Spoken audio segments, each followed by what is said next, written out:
आज के सेशन में हम लोग पुराने कॉन्स्टिट्यूशन के सेशन को आगे बढ़ाएंगे और पुराने सेशन में हमने चर्चा किया था कि बेसिक फंडामेंटल्स या बेसिक आइडियाज ऑफ कॉन्स्टिट्यूशन क्या है।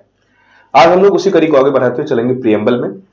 प्रियम्बल भी हमारे कॉन्स्टिट्यूशन का सोल है, प्रियम्बल ही हमारी कॉन्स्टिट्यूशन की मूल फिलॉसफी है। इसी आधार पर हमारे पूरा जो कॉन्स्टिट्यूशन का फॉर्मेशन हुआ, मतलब कॉन्स्टिट्यूशन का फॉर्मेशन तो पहले हुआ, लेकिन आज भी जो कॉन्स्टिट्यूशन का इंटरप्रिटेशंस करते हैं हम लोग, आज भी जो कॉन्स्टिट्यूशन का अर्थ निकाला जाता है, वो सारी की सारी चीजें या कॉन्स्टिट्यूशन की पूरी आत्मा इस प्रियम्बल में होती है। पहले हम समझते हैं ये प्रियम्बल है क्या, फिर इसके बारे में टोटल डिस्कशन करेंगे, फिर इससे संबंधित जो अन्य अन्य चीजें होंगी उस पर भी डिस्कशन करेंगे। तो देखो, सबसे पहले जो प्रियम्बल है इसको एक बार हम लोग पढ़ें।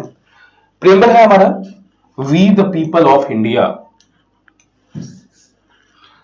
We the people of India having solemnly resolved to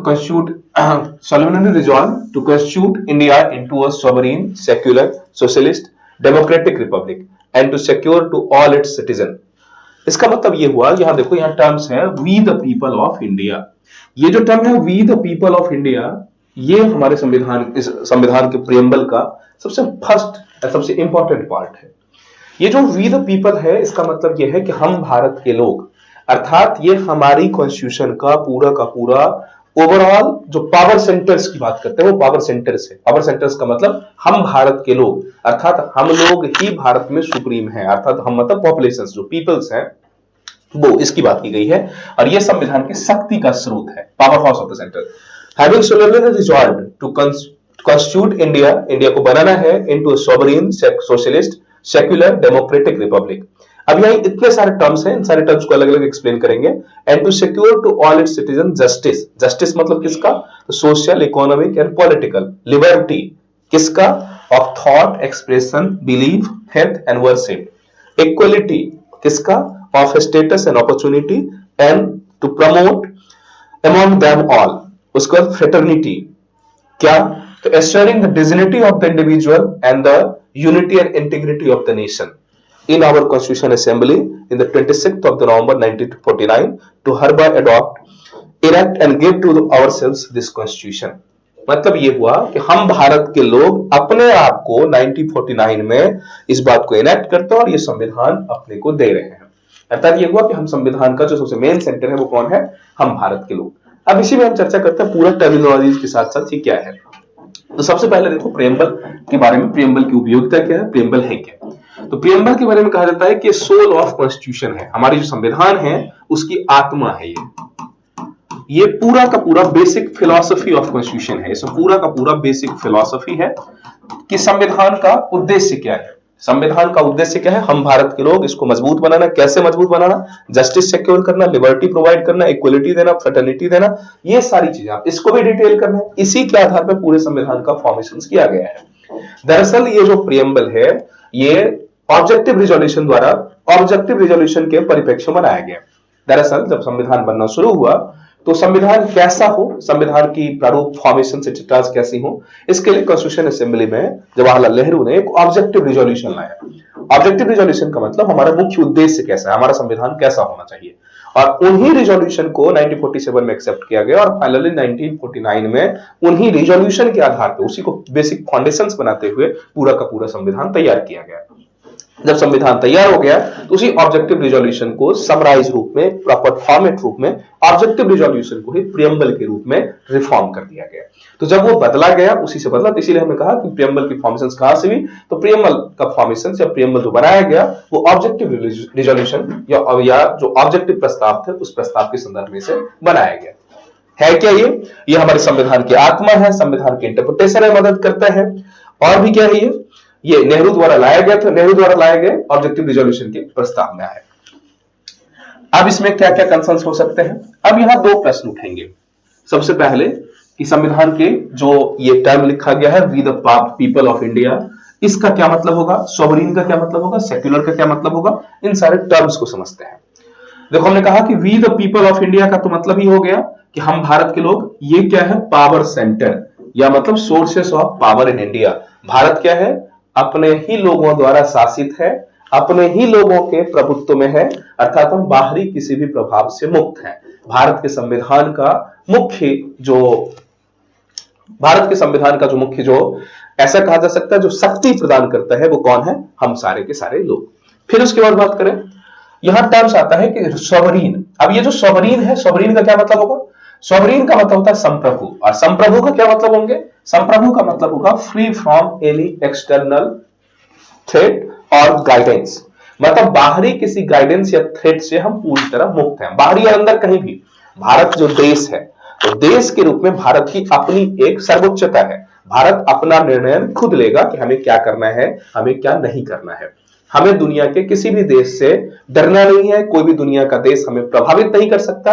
हाँ, यहां स्पेशली इस बात को ध्यान रखोगे, सोवरीन का मतलब अंतरराष्ट्रीय नियम कानून से बंधा होना, ये सोवरेनिटी की बाधा नहीं है। मतलब यदि आप अंतरराष्ट्रीय नियम कानून से बंधे होते हो, यूनाइटेड नेशन से बंधे हो, कॉमनवेल्थ में हो, बहुत जगह बहुत सारे ऐसे ग्रुप्स बनाए गए हैं जिन ग्रुप्स में आप इसके मेंबर हो, तो उनके नियम को आपको पालन तो करना होता है, लेकिन इसका मतलब ये नहीं है कि वो नियम हम पे थोपा जा सकता है। क्योंकि वहां भी हमारी सोवरेनिटी ही है कि हमने खुद से डिसाइड किया कि हम दुनिया के इस ग्रुप में, चाहे वो यूनाइटेड नेशन हो या अन्य कोई भी ग्रुप हो, उस ग्रुप में हम अपनी मर्जी से उस ग्रुप में है। इसका मतलब ये नहीं है कोई जबरदस्ती हमें उस ग्रुप में बना लिया है।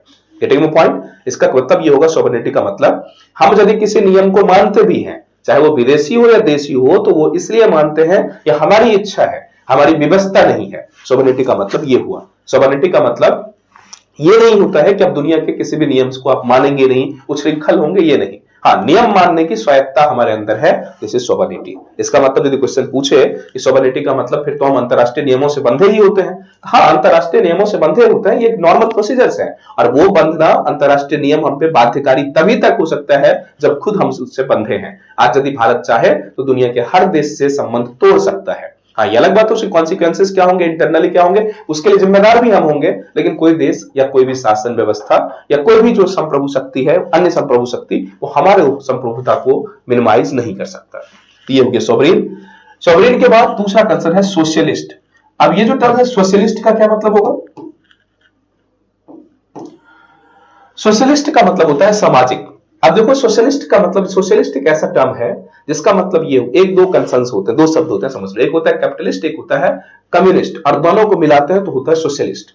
सोशलिस्ट का मतलब समाजवादी। समाजवादी का मतलब ये होगा कि हम ऐसे देश होंगे जिसमें समाजवाद की भूमिका प्रबल होगी, समाजवाद या सोशलिज्म की भूमिका प्रबल होगी। इसका क्या मतलब होगा?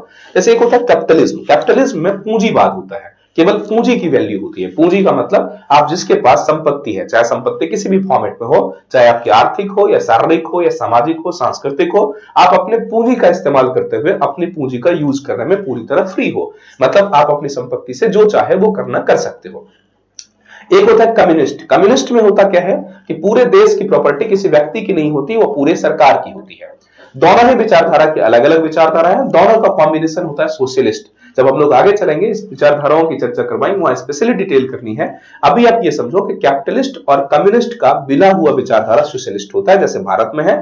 अर्थात यह है कि भारत में आपको पूंजी कमाने की या अपनी पूंजी का इस्तेमाल करने का छूट तो है, लेकिन कुछ मात्रा में सरकार आपकी पूंजी में से कुछ, चाहे टैक्स के रूप में हो या कर या किसी भी फॉर्मेट में हो, लेके उस पैसे को समाज के हित में या समाज की भलाई में इस्तेमाल कर सकती है। अर्थात हमारा देश ऐसा होगा जहां सरकार की जो भूमिका होगी या समाज की जो भूमिका होगी, वो ओवरऑल सामाजिक ग्रोथ हो, सोशल ग्रोथ हो, मतलब समाज के हर व्यक्ति का ख्याल रखा जाएगा। कैपिटलिस्ट में क्या होता है कि केवल उसी व्यक्ति को ध्यान रखा जाता है जिसके पास पूंजी होती है, पूंजी किसी भी तरह का हो सकता है। कम्युनिस्ट में क्या है कि आपके पास पूंजी क्या है उससे कोई मतलब नहीं है, आपकी पूरी की पूरी ख्याल रखी जाएंगे। तो कंसर्न होता है कि यदि कैपिटलिस्ट में जाओगे तो जो गरीब लोग हैं, जो विकलांग हैं, जो पिछड़े हुए लोग हैं, उनका क्या होगा, उनको ध्यान नहीं रखा जाता।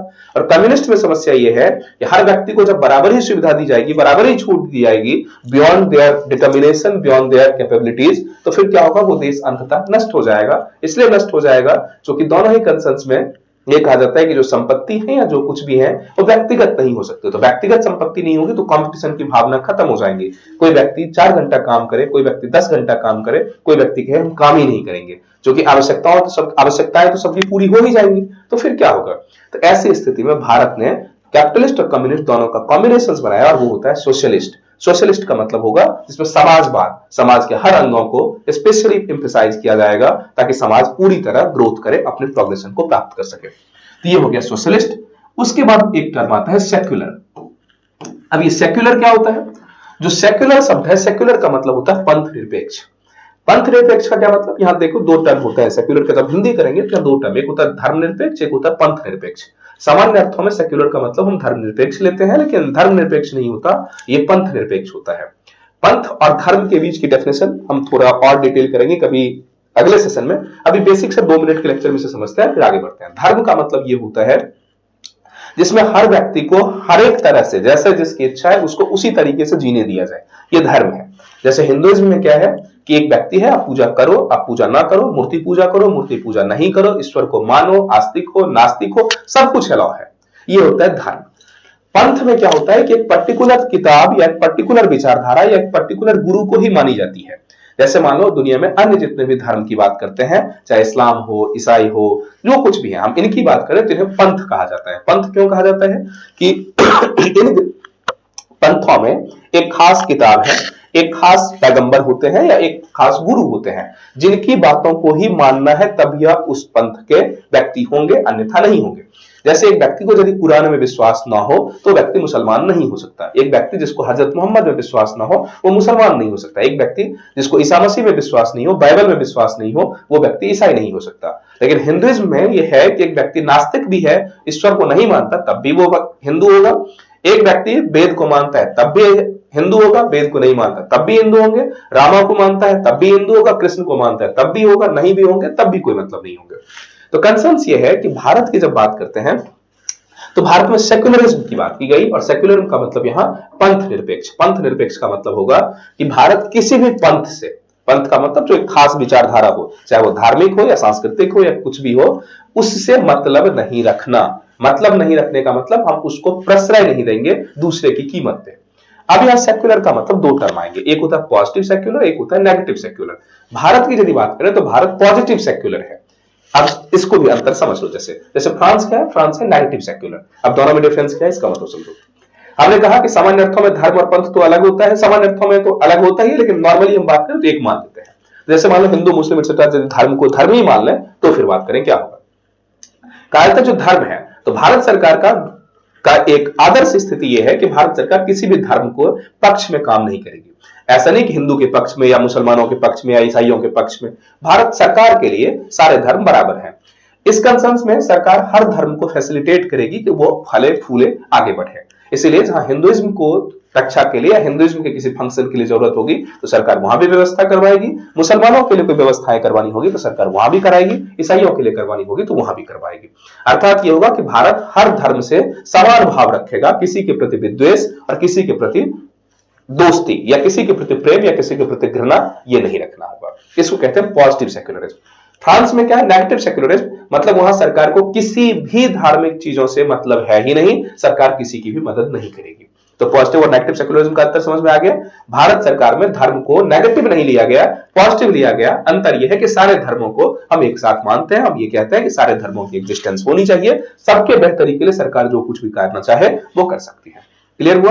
हाँ, यहाँ स्पेशली टर्म ध्यान रखो, सेक्युलर का जो हिंदी ट्रांसलेट होता है वो पंथ निरपेक्ष होता है, धर्म निरपेक्ष नहीं होता। क्योंकि धर्म और पंथ की एक लंबी डेफिनेशन है। फाइनली हमने समझाया कि धर्म का मतलब हर व्यक्ति को उस तरीके से जीने का राइट जिस व्यक्ति को जैसे वो जीना चाहता है। पंथ का क्या मतलब, एक खास तरीके की विचारधारा एक्सेट्रा। तो ये जब वहां डेफिनेशन करोगे तब मुद्दा होगा। सामान्य अर्थों में हम एक ही समझे, लेकिन जब हिंदी ट्रांसलेट करोगे तो सेक्युलर का मतलब पंथ निरपेक्ष, न कि धर्म निरपेक्ष। पंथ निरपेक्ष। और पंथ का क्या मतलब, एक खास विचारधारा, चाहे वो खास पुस्तक हो, खास गुरु हो, खास टीचर हो, खास पैगंबर हो या कोई भी व्यक्ति खास हो। क्लियर? तो भारत क्या है, सेक्युलर है। सेक्युलर में भी कैसा सेक्युलर, पॉजिटिव सेक्युलर है भारत। इसके बाद हम बात करते हैं डेमोक्रेटिक। अब ये जो टर्म है डेमोक्रेटिक क्या होगा, डेमोक्रेटिक की जब हम बात करते हैं तो डेमोक्रेटिक का मतलब होता है लोकतंत्र। अब लोकतंत्र का क्या मतलब, लोकतंत्र का मतलब चूंकि यहां भी लिखा है we the people of India, तो हम ही सबसे सोवरीन है, हम ही सबसे ताकतवर हैं। तो भारत में जो शासन की व्यवस्था की गई उसमें डायरेक्ट पब्लिक की पार्टिसिपेशन है। पब्लिक लोकतंत्र का मतलब होगा वो सिस्टम जिसमें लोग डायरेक्टली पार्टिसिपेट करें। अर्थात भारत में जो सरकार बनाई जाती है या भारत के जो भाग्य विधाता चुने जाते हैं, भाग्य विधाता का मतलब हमारे जो पॉलिटिकल बॉस है, पॉलिटिकल लीडरशिप है, देश के प्राइम मिनिस्टर है, वही पॉलिटिकल बॉस है। तो पॉलिटिकल बॉस या राजसत्ता, मुख्यमंत्री की बात करें, जो भी हम चुनते हैं, कौन चुनता है, हम भारत के लोग चुनते हैं। ये अलग बात है, उसमें फ्रेंचाइज है। उस फ्रेंचाइज का मतलब ये होगा कि हम 18 वर्ष से ज्यादा वाले जो मतदाता होते हैं वही चूज करते हैं। लेकिन उस 18 वर्ष से ज्यादा वाले तो सारे भारत के लोग चूज करते हैं, और कोई भी उसमें डिवाइड नहीं है कि इस धर्म, इस जाति या इस सेक्स या इस रंग या इस नस्ल के कारण किसी को डिवाइड नहीं किया गया। इसीलिए कहा जाता है डेमोक्रेटिक का मतलब वहां के लोगों का पार्टिसिपेशन। और चूंकि भारत अपने शासक को चुनने के लिए भारत के लोग ही उसमें वोट करते हैं, डायरेक्टली पार्टिसिपेट करते हैं, इसीलिए उसे कहा जाता है लोकतंत्र। क्लियर? चूंकि हम अपने शासन व्यवस्था को खुद चूज करते हैं। अब यहां लोकतंत्र के साथ साथ एक टर्म आता है रिपब्लिक। अब ये रिपब्लिक क्या है? रिपब्लिक का मतलब होता है गणतंत्र। अब ये गणतंत्र और रिपब्लिक दोनों का थोड़ा सा अंतर समझो, ये क्या होता है। देखो, गण का मतलब होता है groups of elite class people. गण का मतलब कभी भी जहां भी गण होंगे, गण मतलब ग्रुपिंग, ठीक है, जैसे कहते हैं ना श्रोतागण, वक्तागण एंड सो ऑन। तो ये जो गण है, इस गण का मतलब होता है a group, elite class group. तो तंत्र मतलब ऐसी व्यवस्था जहां गण शासन करे। तो जब गण शासन करे तो गण कैसे शासन करे? जैसे कहा जाता है कि भारत में जब हम शासन की बात करते हैं तो भारत में शासन कौन करता है? भारत में शासन करता है हमारे नेता, हमारे जो प्रधानमंत्री हैं, हमारे जो मुख्यमंत्री हैं एंड सो ऑन। लेकिन प्रधानमंत्री और मुख्यमंत्री को चूज कौन करता है? हम चूज करते हैं या नहीं? तो कहा जाता है प्रधानमंत्री का चयन व्यक्ति नहीं करता, प्रधानमंत्री का चयन एक गण करता है, एक ग्रुप करता है। वो कौन है वो ग्रुप? कहा जाता है मेंबर ऑफ पार्लियामेंट। हमने डायरेक्टली वोट किसी मोदी को नहीं किया, हमने किसको वोट किया? बनारस के मेंबर ऑफ पार्लियामेंट को वोट किया। हमने वोट किसको किया? एक व्यक्ति जो पार्लियामेंटेरियन है, पार्लियामेंटेरियन के लिए हमने वोट किया। और 545 जो हमारे सांसद हैं लोकसभा के, वो मिलके अपने में से एक लीडर को चुनता है और वो लीडर होता है प्राइम मिनिस्टर। क्लियर? तो देश का जो मुखिया है उसे हम डायरेक्टली नहीं चुनते, हमारे द्वारा चुने गए लोग चुनते हैं, इसीलिए गण का शासन है, इसीलिए ये होता है गणतंत्र। ये तो कार्यकारी की बात हो गई। यदि राष्ट्रपति की बात करें, जो राष्ट्र का मूलतः प्रमुख है, तो राष्ट्र का प्रमुख कौन है? राष्ट्रपति। और प्रेसिडेंट को चुनता कौन है? हम चुनते हैं या नहीं चुनते? तो प्रेसिडेंट को हम नहीं चुनते, कौन चुनता है? एक गण चुनता है, एक ग्रुप चुनता है, एलिट क्लास लोग। अब ये एलिट क्लास लोग कौन है? तो सांसद हैं और विधानसभा के सदस्य हैं। तो विधानसभा के सदस्य को भी डायरेक्ट, सांसद और विधानसभा के सदस्य ही केवल राष्ट्रपति को वो चुनते हैं, इसलिए वो गण है जो गणतंत्र चलाता है। हाँ, ये अलग मुद्दा है कि गण को कौन चूज करता है, तो गण को हम लोग चूज करते हैं, इसीलिए भारत लोकतंत्र भी है और गणतंत्र भी है। पुराने जमाने में जब गणतंत्र की बात की जाती थी तो गण को लोक नहीं चूज करता था, इसीलिए केवल ये गणतंत्र होता था। जैसे पुराने जमाने में जो हमारी शासन व्यवस्थाएं थी, गणतंत्र भारत में बहुत पुराना इतिहास रहा है। उस टाइम में ये होता था कि राजा कैसे चुने जाते थे गणतंत्र में, खास करके कहा जाता था कि हर ग्रुप के, चाहे वो जाति के नाम पे हो या कर्म कर्म के नाम पे हो, जैसे मान लो किसानों का एक ग्रुप हो गया, आर्टिजियंस कर्मकार के एक अलग ग्रुप हो गया, बर्तन बनाने वाले व्यक्ति का एक अलग ग्रुप हो गया, जो व्यापारी है उसके एक अलग ग्रुप हो गया। तो हर एक ग्रुप का अपना अपना एक लीडर होता था और उस लीडर को चुनने की क्या प्रक्रिया थी वो डिफरेंट। लेकिन मान लो अभी भी आपने देखा होगा हर सेगमेंट, हर चीज का अपना एक नेता होता है।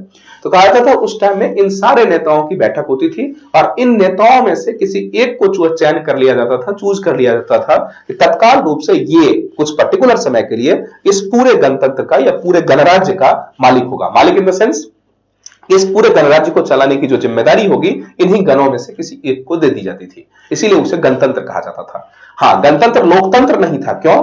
क्योंकि उस टाइम में गण को चूज करने में, मान लो किसानों का एक नेता है तो उसके नेता चुनने के लिए कोई वोटिंग नहीं होती थी। किसान में जो सबसे मुखर व्यक्ति है वही राजा बन जाता था। जैसे आर्टिजियन है तो उसमें जो, अब आर्टिजियन जो कलाकार लोग हैं उनमें जो सबसे मुखर व्यक्ति होता था वो खुद ही राजा बन जाता था। तो इसीलिए वहां लोकतंत्र नहीं केवल गणतंत्र हुआ करता था। हाँ, जहां ऐसा हो कि डायरेक्ट लोग ही पार्टिसिपेट करें, लोकतंत्र होंगे। भारत में क्या है? गणतंत्र तो है ही, क्योंकि हमारा प्रधानमंत्री और राष्ट्रपति का चयन कौन करता है? गण करता है, हम डायरेक्ट नहीं करते, इसलिए गणतंत्र है। और दूसरा कंसेप्ट है लोकतंत्र। क्यों है? क्योंकि ये जो गण है इसको कौन चूज करता है? इसको हम लोग चूज करते हैं, इसीलिए भारत लोकतंत्र और गणतंत्र दोनों है।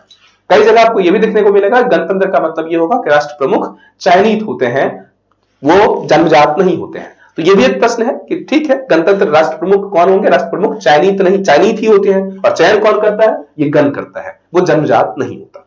क्लियर ये मुद्दा?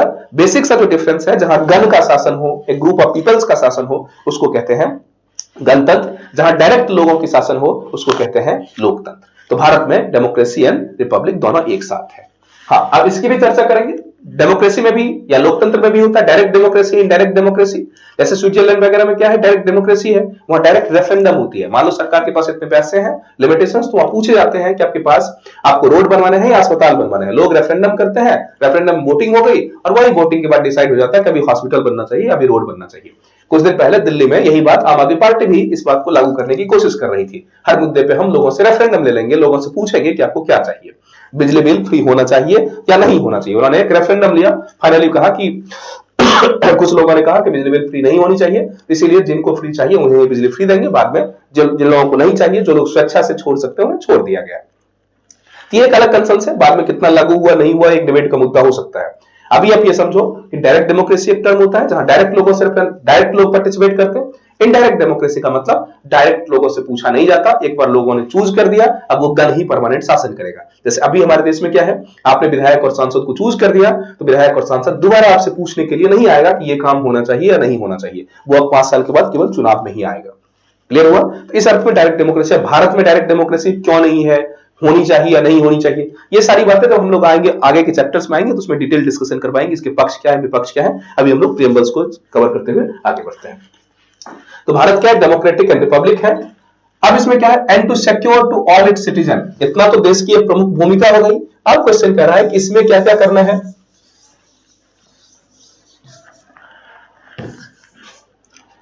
Republic and secure to all its citizen, all citizen को क्या मिलना चाहिए, जस्टिस। अब जस्टिस क्या है पहले ये समझो, फिर आएंगे जस्टिस में किस किस का justice, social, economic and political. देखो जस्टिस का मतलब होता है न्याय, और न्याय का क्या मतलब होगा, न्याय का मतलब होता है कि पीपल या किसी भी संस्था या किसी भी व्यक्ति को वो प्रोवाइड करना व्हाट दे डिजर्व, जो वो डिजर्व करता है, वो जिसके लायक है, जिस चीजों के जिसके लिए उसकी जो कंसर्न्स है, जिसको वो डिजर्व करता है, वो चीजें मिलनी चाहिए, यही न्याय होता है। ये अलग बात है, ये डिबेट का मुद्दा होगा किसको क्या चाहिए, कौन डिसाइड करेगा, ये आगे वो लोग पॉलिटिकल थ्योरीज में इस बात की भी चर्चा करवाएंगे। लेकिन अभी जब जस्टिस की भारतीय प्रीएम्बल में जो जस्टिस की चर्चा की गई, इसमें ओवरऑल एक बेसिक सा टर्म है कि हर व्यक्ति को हर वो सुविधा, चाहे वो सुविधा हो या वो रिस्पेक्ट हो या पद हो या प्रतिष्ठा हो, हर चीज में जो उसको चाहिए है, जिस वो लायक है, जो चाहता है वो नहीं, जिसके लायक है वो उसको मिल जाना, ये जस्टिस है। अब जस्टिस में स्पेसिफिकली 3 पॉइंट इसने स्पेशली ऐड किया है, social, economic and political. Social, economical and political justice. तो सोशल इकोनॉमिक जस्टिस का क्या मतलब, सामाजिक रूप से किसी व्यक्ति से हम जन्म, वर्ण, रंग आधारित या जो उसके लिंग एक्सेट्रा के आधार पर किसी व्यक्ति से भेदभाव नहीं करेंगे, ये होगा सोशल। जाति, धर्म, लिंग, भाषा एक्सेट्रा के आधार पर भेद नहीं करना, ये हो गया सोशल डेमोक्रेसी। अब ये जो सोशल जस्टिस है, तो सोशल जस्टिस के लिए भी हमने संविधान में अलग अलग व्यवस्थाएं बनाई हैं। इकोनॉमिक जस्टिस का क्या मतलब होगा, किसी से गरीबी अमीरी के आधार पे किसी को कोई सुविधाएं मिले या ना मिले, इस बात में विभेद नहीं होना चाहिए।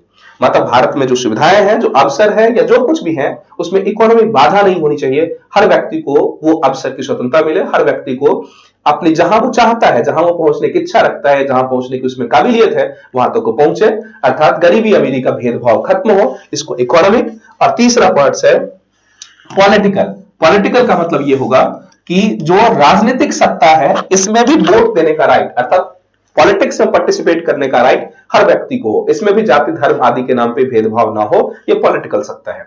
इसके लिए हमारे संविधान में अलग अलग व्यवस्थाएं की गई हैं। तो यदि हम इसकी चर्चा करें, ये क्या गया है, तो सिविल के लिए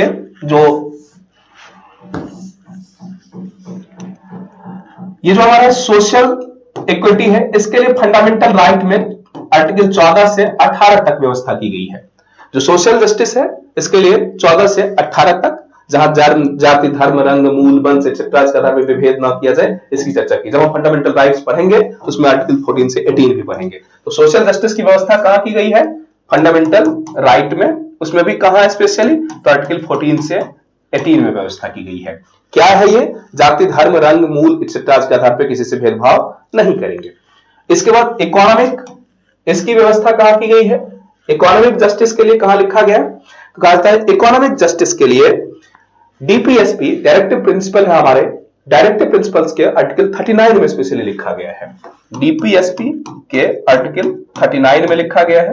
ये डीपीएसपी जब हम लोग पढ़ेंगे तो उसमें डिटेल करेंगे आर्टिकल 39। उसमें कहा गया कि राज्य ऐसी व्यवस्था करेगी ताकि लोग किसी भी तरह से गरीबी किसी के जीवन में आड़े ना आए, लोग गरीबी के बियॉन्ड भी, गरीबी या अमीरी के बियॉन्ड भी जो आर्थिक स्थिति है वो हर व्यक्ति की ऐसी होनी चाहिए कि व्यक्ति जहां पहुंचना चाहे, जिसमें उसकी प्रतिभा है, वहां तक को पहुंच सके। तो ये डीपीएसपी में आ गया। इसके बाद जो पॉलिटिकल है, इसमें यह हुआ वोटिंग की राइट। इसके लिए दो आर्टिकल है, आर्टिकल 325 एंड 326, 325 एंड 326, ये दो आर्टिकल की स्पेशली व्यवस्था की गई। इसमें स्पेशली ये लिखा गया कि 325 के तहत कि वोटिंग जो होती है हमारे यहाँ, तो वोटिंग के लिए क्या बनता है, वोटर लिस्ट। वोटर लिस्ट में किसी भी व्यक्ति को फिर वही जाति धर्म एक्सेट्रा के नाम पे विभेद नहीं किया जाएगा। और 326 में यही बातें कही गई कि किसी भी कंसर्न्स में हर व्यक्ति को राइट मिलना चाहिए एडल्ट फ्रेंचाइज की, कि 18 वर्ष के बाद का जो भी व्यक्ति है, हर व्यक्ति को वोटिंग का राइट मिले, वो पार्टिसिपेट करे और अपनी सरकारी व्यवस्था को बनाने में या अपने सत्ताधीशों को चुनने में वो सक्षम हो। क्लियर? इसके बाद हम लोग आते हैं, ये बेसिक सा पार्ट हो गया, फिर आते हैं कुछ अलग पार्ट। ये तो जस्टिस तीनों कवर हो गए आपके। फिर आता है लिबर्टी। लिबर्टी का क्या मतलब होगा? लिबर्टी का मतलब होता है कुछ छूट, व्यक्ति की उन्मुक्तता। उन्मुक्तता का मतलब व्यक्ति जो भी बोलना चाहे, व्यक्ति जो भी करना चाहे, व्यक्ति अपने आप को प्रदर्शित करना चाहे, जैसे एक्सप्रेस करना चाहे, उसकी छूट मिलनी चाहिए। इसको कहते हैं लिबर्टी। उदारवाद इसको कहते हैं। उदारवाद का मतलब थोड़ा उदार बनो, जो भी व्यक्ति चाहिए, जो हर व्यक्ति को उसको बोलने का, उसको सुनने का, उसको अपने जीवन जीने का राइट मिलना चाहिए, फ्री एक्सप्रेशन का राइट मिलना चाहिए। यह है लिबर्टी। अब लिबर्टी किसका? इसमें है ऑफ थॉट। ऑफ थॉट का मतलब वो जो कुछ भी सोचना चाहे, किसी की सोच पे आप बंदिश नहीं लगा सकते। हर व्यक्ति को सोचने का अपना नजरिया होगा, आप अपनी ही सोच किसी दूसरे व्यक्ति पे नहीं थोपेंगे। क्योंकि भारतीय समाज में आज भी ये बड़ी डिमेरिट्स है कि हम लोग, हमारे समाज में अक्सर जो लीडर किस्म के लोग होते हैं, वो हमेशा अपनी बात दूसरे पे थोपने की कोशिश करते हैं। तो आप थॉट एक्सप्रेशन, जो सोचो उसको आप प्रकाशित भी कर सको। आपको लगता है कुछ हमें बोलना चाहिए, गलत है या सही है, तो आप बोलो, इसमें भी रोक नहीं होनी चाहिए। बिलीव, आप विश्वास करने की भी आपकी स्वतंत्रता होनी चाहिए। आप किसी धर्म में विश्वास करो, किसी भी चीज में विश्वास नहीं करो, ये आपकी स्वतंत्रता है। आपके विश्वास पे भी कोई जबरदस्ती आपको बदल नहीं सकता। एंड फेथ एंड वर्शिप, आप किसी भी चीज पे या किसी भी धर्म या किसी भी संस्था में विश्वास करो, किसी भी संस्था की पूजा करो या नहीं करो, ये आपके चॉइस होने चाहिए। आपको कोई फोर्स नहीं कर सकता कि आप इस पर्टिकुलर धर्म या इस पर्टिकुलर पंथ को ही मानो या इस पर्टिकुलर देवता को ही मानो। आप आस्तिक हो सकते हो, नास्तिक हो सकते हो, वो सारी चीजें, जो भी चीज आप चाह सकते हो, यही है लिबर्टी। लिबर्टी का क्या मतलब होगा? किसी भी क्षेत्र में व्यक्ति जैसा सोचता है, व्यक्ति जैसा सोचता है वैसा प्रदर्शित कर सकता है, ऐसा ही व्यक्ति अपने आप को पूजा पाठ या विश्वास आदि में भी ढाल सकता है। क्लियर? अब इस लिबर्टी में एक पॉइंट स्पेशली यहां ध्यान रखेंगे, जो लिबर्टीज है, आप जैसा सोचोगे वैसा एक्सप्रेशन, यहां एक बात तो कह दी गई है, लेकिन इसका मतलब ऐसा नहीं कि आप कुछ ऐसा सोचोगे और कुछ ऐसा एक्सप्रेस करोगे जो देश, समाज या दूसरे व्यक्ति के लिए खतरनाक हो। ये काम भी नहीं कर सकते। इसलिए संविधान में ही, फंडामेंटल राइट्स में ही इस बात के लिए कुछ रीजनेबल रिस्ट्रिक्शन लगाया गया है। रीजनेबल रिस्ट्रिक्शन का मतलब, इसका मतलब हमने कहा फ्रीडम ऑफ एक्सप्रेशन एक्सेट्रा तो है, इसका मतलब ये नहीं हो सकता कि हम कुछ भी बोल देंगे। एक्सप्रेशन की राइट है, हमारे मन में जो इच्छा हुई हम बोल सकते हैं, लेकिन वो बोलना तभी तक राइट है जब तक उससे किसी दूसरे को कष्ट ना हो, और वो कष्ट रीजनेबल होना चाहिए। मतलब ये होगा कि आपको सड़क पे गाड़ी चलाने की राइट तो है, लेकिन दूसरे को भी ट्रैवलिंग करने का राइट है। इसका मतलब आप ये नहीं कह सकते कि हमें पूरी राइट है तो आप किसी को कुचलते हुए निकल जाओगे, ये नहीं। इसीलिए ये लिबर्टी है तो फ्री थॉट, फ्री एक्सप्रेशन करने का राइट है आपका, लेकिन वो तब कि देश और समाज की जो व्यवस्थाएं हैं उस व्यवस्थाओं के अनुकूल रहते हुए, अर्थात ये रीजनेबल रिस्ट्रिक्शन के अधीन है। जब हम फंडामेंटल राइट्स पढ़ेंगे उसमें स्पेशली इसको डिटेल करेंगे। मतलब ये ध्यान रखो कि पूरी तरह एब्सोल्यूट नहीं है। एब्सोल्यूट का मतलब पूरी तरह इस पर फ्री नहीं है ये, इस पे सरकार या व्यवस्थाओं या खुद संविधान के द्वारा कुछ नियम बनाए गए, उस नियम के अंतर्गत ये होना होगा और ये होना भी चाहिए। फिर होगा इक्वलिटी। इक्वलिटी मतलब क्या? कि इक्वल, हम जितने भी भारत के लोग हैं वो इक्वलिटी होनी चाहिए। इक्वलिटी का मतलब किसी भी व्यक्ति में विभेद नहीं होना चाहिए। तो इक्वलिटी किसका? Of status. स्टेटस का इक्वलिटी का मतलब हम किसी व्यक्ति को ये नहीं कहेंगे, जैसे कहा जाता था पहले महाराजा अधिराज वगैरह की उपाधि दी जाती थी, अगर वो उपाधि नहीं रहेंगे। किसी व्यक्ति को बहुत पैसे या किसी पद के चलते किसी व्यक्ति को बहुत महत्ता मिले, किसी व्यक्ति को महत्ता न मिले, ये नहीं होगा। यहाँ हर व्यक्ति बराबर है, इसलिए हर व्यक्ति को वोट देने का राइट भी एक ही है। तो कहा गया इक्विटी ऑफ स्टेटस, हर व्यक्ति को बराबर का दर्जा होगा। एंड अपॉर्चुनिटी, अवसर की भी समानता हर व्यक्ति की बराबर होगी। जैसे कोई नौकरी निकली, हम ये नहीं कह सकते कि फला जाति के लोग ही फला काम करेंगे, इसमें भी हर व्यक्ति बराबर है। कंपटीशन सबके लिए, हर व्यक्ति उसमें बैठे जो इसको पास करे वो एग्जाम जा सकता है। तो अपॉर्चुनिटी और स्टेटस दोनों हर व्यक्ति के लिए ओपन हो। हाँ, उसमें उसकी अपनी प्रतिभा जरूर प्रूव करनी होगी।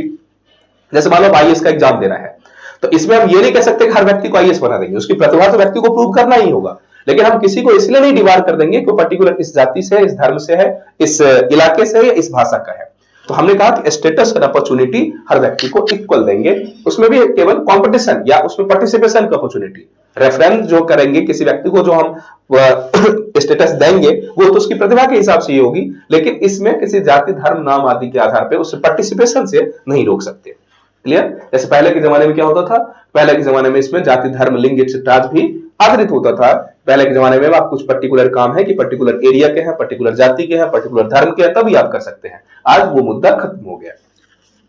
फिर वह लिबर्टी इक्विटी का मतलब स्टेटस का, status opportunity and to promote among them, उस व्यक्ति में हमें सभी व्यक्ति में क्या प्रमोट करने हैं, तो फ्रेटर्निटी, भ्रातृत्व का भाव। फ्रेटर्निटी का मतलब हम ऐसे भाव को प्रदर्शित करेंगे कि हम सब भाई भाई हैं, ये बातें प्रमोट करनी होगी। Fraternity assuring the dignity of the individual and the unity and integrity of the nation. और ये कुछ ऐसा भाव होना चाहिए कि हर व्यक्ति में डिग्निटी हो, किसी की डिग्निटी में कोई प्रश्न न उठे, किसी के आत्मसम्मान को ठेस न लगे। जैसे हम कहते हैं कि हम भाई भाई तो हैं, लेकिन यदि हम हमारे शाब्दिक या हमारी जो भाव भंगिमाएं होनी चाहिए वो ऐसा नहीं होना चाहिए किसी का अपमानजनक लगे। साथ साथ ये बातें ऐसी भी होनी चाहिए कि इससे देश और समाज की एकता और अखंडता भी सुनिश्चित हो। ऐसा नहीं होगा कि हम चार लोग मिल गए, भाई भाई बन गए और उसके बाद हम देश के खिलाफ ही प्लानिंग करना शुरू किए। तो वो जो इक्वलिटी स्टेटस एक्सेट्राज है वो इस तरह होनी चाहिए, individual and the unity and integrity of the nation, वो राष्ट्र के इन यूनिटी और इंटीग्रिटी में मददगार हो, उसको इनहेंस करे। इतनी सारे पॉइंट के बाद कहा गया in our constitution assembly this 26th of November 1949 do or adopt enact and give the ourselves the this constitution, और इसके बाद इस कॉन्स्टिट्यूशन को दिया गया। अब यहां दो तीन पॉइंट स्पेशली ध्यान रखो, इसमें जो मुद्दे हैं ये तो हमारा कंसर्न्स था, प्रियम्बल है, प्रियम्बल का एक्सप्लेनेशन हमने कर लिया। अब दो तीन प्रश्न उठते हैं इसमें जो आज भी रेलेवेंट है, उसको समझेंगे। पहला क्वेश्चन ये उठता है, क्या प्रियम्बल में संशोधन हो सकता है या नहीं हो सकता?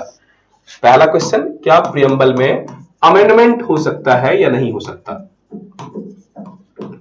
और दूसरा क्वेश्चन ये है कि क्या प्रियम्बल कॉन्स्टिट्यूशन का पार्ट है या नहीं है? Is part of constitution? ये दो प्रश्न बहुत महत्वपूर्ण है। अभी भी सुप्रीम कोर्ट में ये केस है कि क्या कॉन्स्टिट्यूशन में अमेंडमेंट, सॉरी इसमें प्रियम्बल में अमेंडमेंट हो सकता है या नहीं हो सकता। बहुत सारे डिबेट है ही इसमें। तो प्रियम्बल में अमेंडमेंट हो सकता है या नहीं हो सकता, तो सबसे पहले इस संबंध में एक बात आया, बेरूबारी बात। बेरूबारी बात में इश्यूज ये था, उसमें कुछ मुद्दा थोड़ा समझ लेते हैं, बाद में हम इसको केस बाय केस जब करेंगे उसमें और डिटेल करवाएंगे। बेरूबारी बात का इश्यूज ये था कि जब भारत और पाकिस्तान बंटवारा हुआ, उस टाइम की बात करूं, उस टाइम बांग्लादेश भी पाकिस्तान का ही हिस्सा हुआ करता था। तो कुछ ऐसे डिस्प्यूटेड रीजन थे, बाद में उसका समझौता हो गया, कुछ ऐसे डिस्प्यूटेड रीजन थे, जैसे मान लो कुछ राज्य है, अब राज्य ए है जिसकी कुछ हिस्से पाकिस्तान वाले एरिया में है, और पाकिस्तान का कुछ राज्य है जिसका कुछ हिस्सा, जैसे जमीन तो लोग कहीं भी राजा थे तो राजा तो कहीं भी जमीन खरीद सकते थे या जीत सकते थे या हार सकते थे, ऐसे बहुत सारी चीजें थी। तो कहा गया कि एक राज्य की बड़ी सी बाउंड्री है, उसमें पाकिस्तान वाला जो एरिया उसमें भारत की कुछ जमीन थी और भारत वाले हिस्से में वहां का जो राजा था उसकी कुछ जमीन भारत वाले हिस्से में थी। तो कहा गया कि ऐसा करें कि जो भारत के अंदर वाला हिस्सा है उसको पूरी तरह भारत को दे दें और पाकिस्तान का वाला जो हिस्सा है उसको पूरी तरह पाकिस्तान को दे दें, मतलब उस हिस्से का क्लेम हम छोड़ सकते हैं। इस आधार पर क्या भारत के अंतर्गत जो राजबाड़े की जमीन, जो पाकिस्तानी राजबाड़ा है उनकी जो जमीन है, उन जमीनों को दिया जा सकता है या नहीं दिया जा सकता, उनको ट्रांसफर किया जा सकता है या नहीं किया जा सकता। तो यही जो कंसर्न्स थे, इसी पे बेरूबारी बात मुद्दा आया। बाद में बांग्लादेश के साथ भी समझौता हुआ, अब उसके बाद समझौता होने के बाद ये मुद्दा समाप्त हुआ। तो खैर जो बेरूबारी बात मुद्दा था उसी में प्रश्न उठा, क्या सरकार जमीन दे सकती है या नहीं दे सकती है, और इसी में प्रश्न उठा क्या प्रस्तावना में संशोधन हो सकता है या नहीं हो सकता। तो जब बेरूबारी वाद आया 1960 में, ये वाद आया था, आगे हम लोग इसको और भी डिटेल करवाएंगे कि बेरूबारी वाद क्या होता है। इसमें हुआ कि कोर्ट ने कहा गया कि 1960 में कि नहीं, ये बेरूबारी वाद था। इस बात में यह हुआ कि प्रियम्बल में अमेंडमेंट, प्रियम्बल कॉन्स्टिट्यूशन का पार्ट नहीं है, प्रियम्बल कॉन्स्टिट्यूशन से अलग है। क्यों? क्योंकि हमने कहा था कि प्रियम्बल तो पूरे कॉन्स्टिट्यूशन बनने के बाद ही बना, और प्रियम्बल में पूरा का पूरा संविधान की आत्मा है। यदि हम प्रियम्बल को बदल देंगे तो भविष्य में प्रियम्बल में कुछ भी बदलाव कर सकते हो, तो संविधान को पूरी तरह बदल डालने की राइट मिल जाएंगी। अभी क्या है कि हमारे प्रियम्बल की जो मेन फिलॉसफी है, उसी फिलॉसफी के आधार पर संविधान को रखते हुए बाद में केशवानंद भारती केस में सुप्रीम कोर्ट ने कहा कि बेसिक स्ट्रक्चर को मेंटेन रखते हुए हम कॉन्स्टिट्यूशन में अमेंडमेंट कर सकते हैं। तो बेसिक स्ट्रक्चर कहां से आएगा? तो ये प्रियम्बल से ही थॉट लिए जाएंगे, इसलिए प्रियम्बल में बदलाव नहीं हो सकता। उस टाइम बेरीवाल के टाइम में ये मानना था। बाद में यही मामला आया जब केशवानंद भारती के केस में, केशवानंद भारती केस बहुत प्रसिद्ध केस है, जब हम आगे फंडामेंटल राइट से चर्चा कर पाएंगे, उसे बहुत इंपॉर्टेंटली पढ़ना होगा बहुत डिटेल में। अभी ये समझते हैं जो केशवानंद भारती केस था।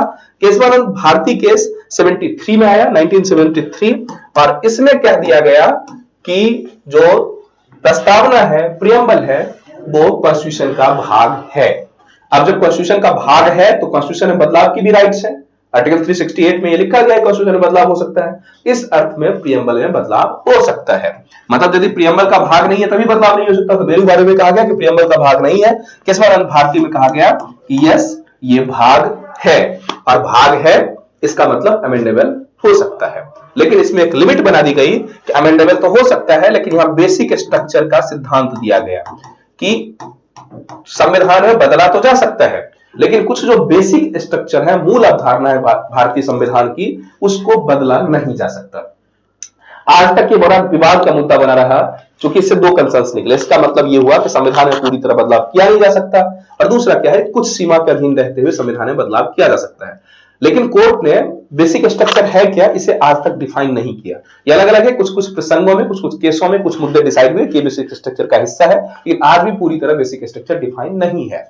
इसीलिए अभी हाल में कुछ दिन पहले आपके उपराष्ट्रपति ने यह बात कही कि बेसिक स्ट्रक्चर का जो डिसाइडिंग फैक्टर्स था वो गलत था, इसलिए उस मुद्दे पर दोबारा सुनना चाहिए। एक, और दूसरा कंसर्न ये है कि बेसिक स्ट्रक्चर भी डिसाइड कौन करेगा? जो कि संविधान को बनाया लेजिस्लेचर ने था, संविधान को बनाया संविधान सभा था, इस संविधान सभा भी बाद में विधायिका में बदल गई जो आज का संसद है। इसलिए संविधान में संशोधन करने या ना करने की राइट संविधान सभा वो संसद को है, और संसद डिसाइड करेगी कि बेसिक स्ट्रक्चर क्या है, या संविधान को बदला जाना चाहिए या नहीं बदला जाना चाहिए।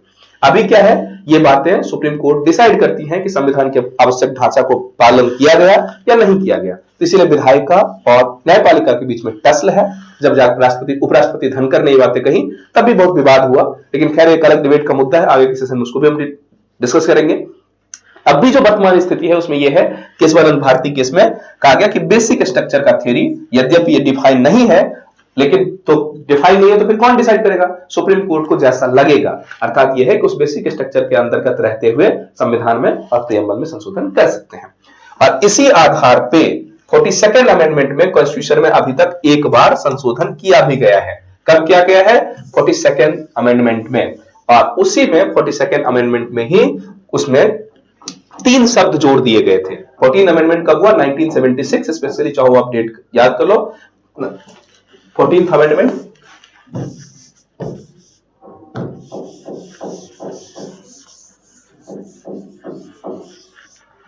केशवानंद भारती केस से क्या हुआ? इसमें फंडामेंटल बेसिक स्ट्रक्चर का भी हुआ, फिर 42nd अमेंडमेंट हुआ, और इस कॉन्स्टिट्यूशनल अमेंडमेंट में एक बार तो 3 शब्द इसमें जोड़ दिए गए।